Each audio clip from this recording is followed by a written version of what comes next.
প্রিয় শিক্ষার্থী বন্ধুরা, তোমাদের যখন সম্মানিত কোনো ব্যক্তির সাথে অথবা বড়দের সাথে দেখা হয়, তখন কিভাবে ডায়ালগ শুরু করতে হয় তার নিয়ম আমি সুন্দরভাবে বুঝিয়ে দেব।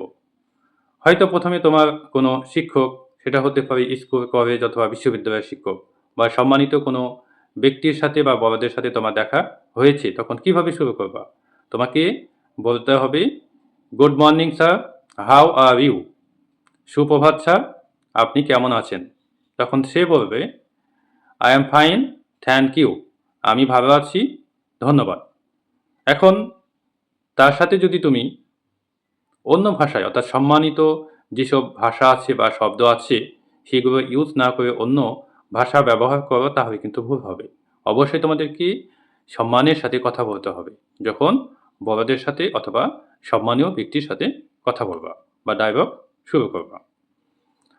আরেকটা উদাহরণ আমি দিচ্ছি। Excuse me madam or sir, may I ask you something?